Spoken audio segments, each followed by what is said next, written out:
이 문제는 2017년 기술고등고시 전자회로 제1문항입니다. 트랜지스터하고 제너 다이오드로 구성된 어떤 회로를 해석하는 작전입니다. 이 두 개의 저항값들은 50kΩ하고 1kΩ으로 지정해줬습니다. 그리고 제너 다이오드의 역방향 항복 전압은 5V짜리이고 트랜지스터의 베타는 100이라고 했는데 이 베타는 48의 전자회로 사문항처럼 베타 기호의 정의를 적어주진 않았지만 여기서도 직류 전류 증폭률로 간주하면 되겠습니다. 트랜지스터의 베이스하고 이미터 간 순방향 전압 강하는 0.7V, 이것도 48의 전자회로 제4문항엔 이 0.7V를 빠뜨렸었는데 이 문제는 올바르게 지정해 줬습니다. 그리고 제너 다이오드 동적 저항은 무시하라고 했습니다. 이 그림은 문제에는 없는 것인데 이 특성 곡선에서 이 선을 수직으로 보라는 뜻입니다. 수험생을 도와주겠다는 뜻입니다. 이런 조건에서 1번은 VE가 10V, RB가 50kΩ일 때 I1과 IC, 2번은 VE가 4V, RB가 0kΩ일 때 I1과 IC를 각각 구하라는 것입니다. 1번이 2번보다 2점 높은 것으로 볼 때 아마 1번이 제너가 정전화번호로 작동할 때인 것으로 보이기는 합니다. 그런데 약간의 문제가 있습니다. 이 작전을 깔끔하게 수행하려면 제너의 특성에서 최소 전류 정보가 필요한데 이 문제엔 그 정보가 없고 무시하라는 언급도 없습니다. 이런 경우에는 짜증내지 말고 그냥 웃으라고 이렇게 넣었습니다. 물론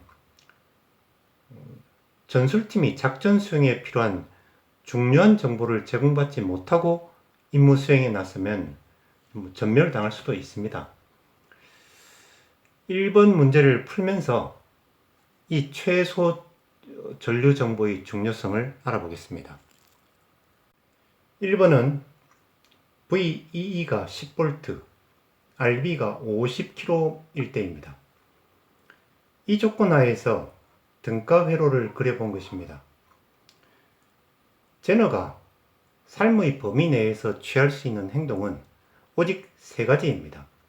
첫째는 정류 다이오드처럼 순방향 온, 둘째는 오프, 셋째는 제너 다이오드의 개발 이후인 제너 정전화번호로 작동하는 것입니다. 그런데 이 문제의 조건에서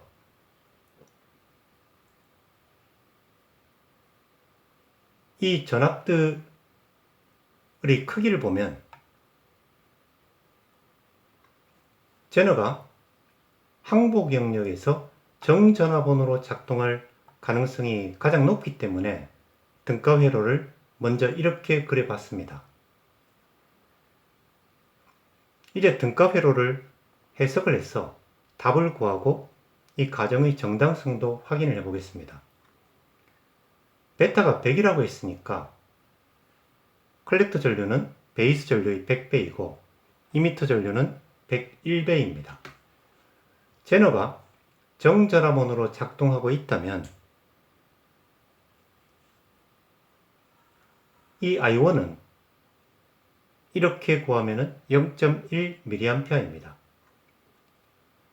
다음에 베이스 전류를 구할 회로를 찾으면 메시도 있고 루프도 있는데 계산하기 쉽게 이 메시를 선택하고 키로프의 전압법칙을 쓰면 이렇게 되고 베이스 전류는 약 0.0285mA입니다.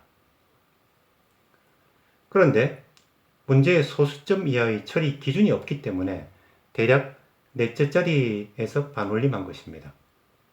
그리고 컬렉터 전류는 베이스 전류의 100배이니까 약 2.85mA입니다.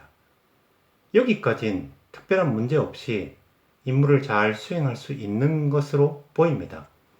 이제 제너가 정전화번호로 작동한다는 가정이 정당한지를 알아보겠습니다.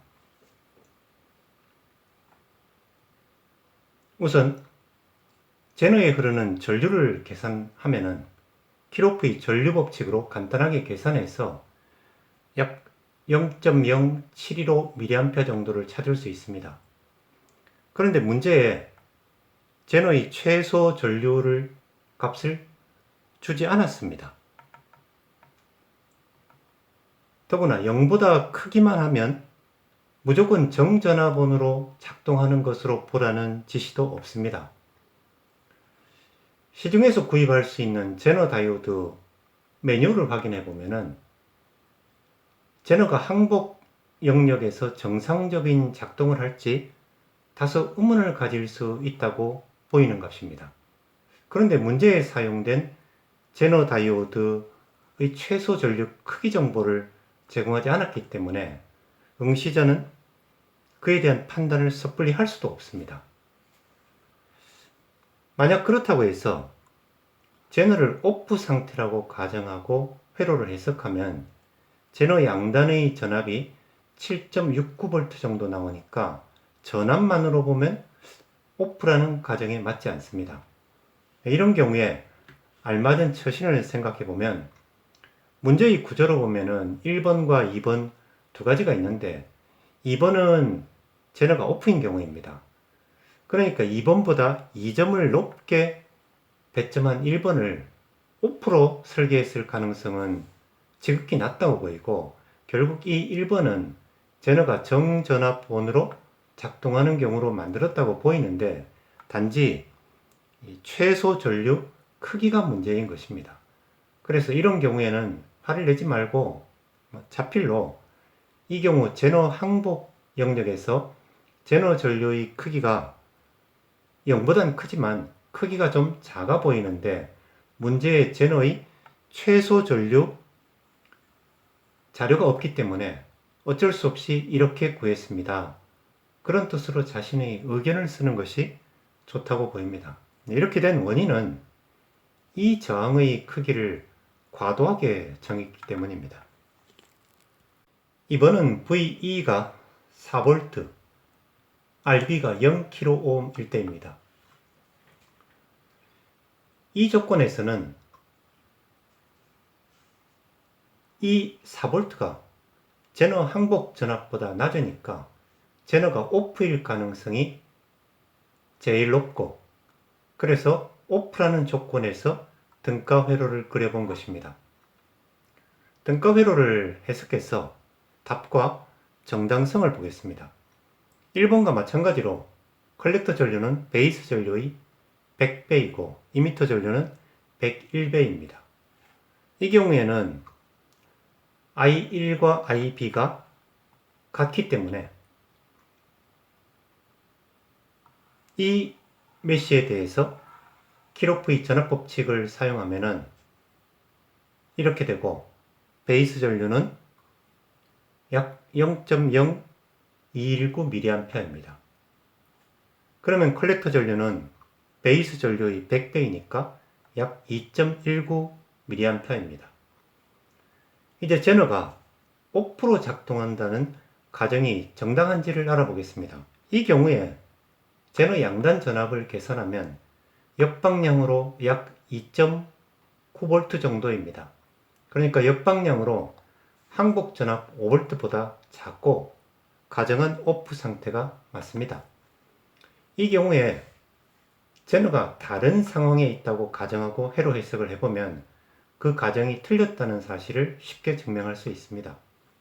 문제는 없지만은 이런 상황에서 출력 회로까지 해석을 해서 트랜지스터는 어떤 작동 영역에 있는지를 찾아보는 것도 공부하는 엔지니어의 좋은 태도입니다. 재미있었습니까?